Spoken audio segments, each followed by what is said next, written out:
Computer Bangla ক্লাসের পক্ষ থেকে আপনাদের সকলকে অভিনন্দন এই ভিডিওটিতে ক্লিক করার জন্য। আজকে আমরা এক্সেলে খুব সুন্দর দুটো কাজ আমরা শিখব জাস্ট ডেট ফাংশনের উপর।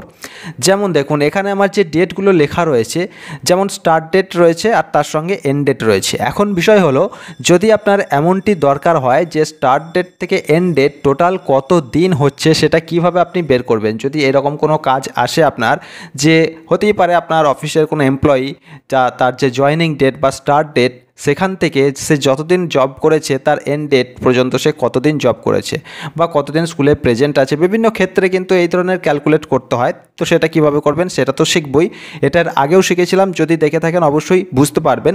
তো এটা শিখবো, এর সাথে আর একটা শিখবো, সেটা হলো যে এখানে অ্যাপ্লিকেশন যখন অনেক সময় দেখবেন আমরা যখন কোনো বিষয়ে অ্যাপ্লাই করি, হতে পারে কোনো সার্ভিস পরীক্ষার জন্য বা হতে পারে যে কোনো পদ্ধতিতে বা যে কোনোভাবে আমাদের কোনো রকমভাবে যদি আমাদের টোটাল যে অ্যাপ্লিকেশন আমরা করছি সেই ডেট থেকে টিল নাও, মানে এখন আজকের যে ডেট প্রেজেন্ট ডেট সেই ডেট পর্যন্ত টোটাল কত দিন হচ্ছে সেটা যদি বের করতে বলা হয় তো কীভাবে করবেন, এই দুটো কাজ আমরা শিখবো। শিখুন, অবশ্যই ভালো লাগবে। তার আগে চ্যানেলটিকে সাবস্ক্রাইব করে নোটিফিকেশন বেলটি অল বাটনে প্রেস করে রেখে দিন। এই ধরনের প্রচুর ভিডিও আসছে কম্পিউটার এক্সপার্ট হতে, অবশ্যই চ্যানেলটির সাথে থাকুন, প্রতিটি ভিডিও অবশ্যই দেখুন। তো চলুন দেরি না করে আজকের এই টিউটোরিয়ালটি শুরু করা যাক। প্রথমে আমরা টোটাল ডেজ বের করাটা শিখবো, তারপরে ডেজ সিন্স অ্যাপ্লিকেশন মানে টিল নাও, আজ পর্যন্ত টোটাল ডে কত হচ্ছে এই ডেটগুলোর থেকে সেটা আমরা শিখবো। তো এখন বিষয় হলো, আমরা টোটাল ডে বের করতে গেলে এখানে যে ফাংশনটি আমরা প্রয়োগ করব সেটা ইকুয়াল দেবো। ইকুয়াল দেওয়ার পর এখানে আমরা লিখবো DAYS, সঙ্গে সঙ্গে দেখুন এখানে ডেজ 360 চলে আসবে, আপনি এটা ট্যাব কি প্রেস করবেন।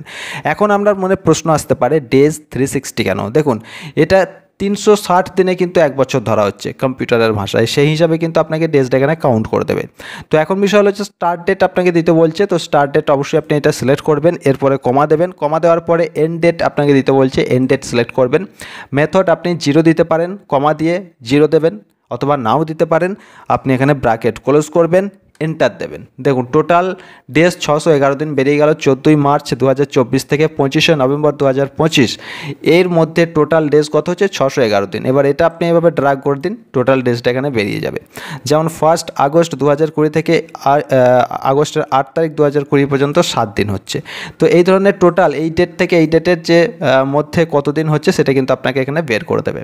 তো চলুন এটা শিখলাম, এরপরে আমরা শিখবো আজ ডেট পর্যন্ত, মানে আজকের যে ডেট সেই ডেট থেকে এই ডেটগুলো যেগুলো রয়েছে এখান থেকে সেটা কতদিন হচ্ছে সেটা কীভাবে বের করবেন। তো এর জন্য আপনাকে যেটা করতে হবে, ইকুয়াল দেবেন, ইকুয়াল দেওয়ার পর লিখবেন টুডে, টুডের সাথে আপনি ট্যাব কি প্রেস করবেন, টুডে ফর্মুলা সেট হয়ে যাবে। এখন আপনাকে সঙ্গে সঙ্গে এখানে ব্র্যাকেট ক্লোজ করতে হবে, ঠিক আছে, ব্র্যাকেট ক্লোজ করলেন এইভাবে। এরপর আপনি এখানে মাইনাস দেবেন, মাইনাস দেওয়ার পর যে ডেটটি রয়েছে অ্যাপ্লিকেশন করা সেই ডেটটি আপনি এখানে দেবেন, এরপরে এন্টার দেবেন। তাহলে দেখুন এখানে টোটাল আপনার কত দিন হচ্ছে সেটা কিন্তু এবার ড্র্যাগ করে দিলে বেরিয়ে যাবে। যেমন 14 ফেব্রুয়ারি 2025 আর আজকের যে ডেট সেটা হচ্ছে 8/3/2025, মানে মার্চের 8 তারিখ। তাহলে ফেব্রুয়ারির 14 তারিখ থেকে মার্চের 8 তারিখ টোটাল হচ্ছে 22 দিন, ঠিক আছে। ঠিক একইভাবে ফেব্রুয়ারি 11 তারিখ থেকে মার্চের 8 তারিখ টোটাল হচ্ছে 25 দিন, ঠিক আছে। এখানে যদি আপনি একটা ডেট চেঞ্জ করেন, যেমন আমি এখানে একটা ডেট চেঞ্জ করছি, এটা করছি আমি 14 ফেব্রুয়ারি 2024, এন্টার দিলাম। টোটাল হচ্ছে 14 ফেব্রুয়ারি 2024 থেকে মার্চের 8 তারিখ 2025, টোটাল 388 দিন। এটা আমি চেঞ্জ করছি, এটা আমি করছি ধরুন 8/3/2024, তাহলে 8/3/2024 থেকে 8/3/2025 কত হচ্ছে 365 দিন, ঠিক আছে, এক বছর। এইভাবে কিন্তু আপনি চেঞ্জ করার সাথে সাথে ডেটগুলোও চেঞ্জ হবে বা ডেগুলোও চেঞ্জ হবে। আশা করি বুঝতে পেরেছেন।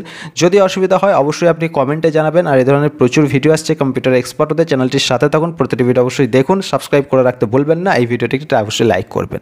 আজ এ পর্যন্তই, ভালো থাকবেন, সুস্থ থাকবেন, ধন্যবাদ।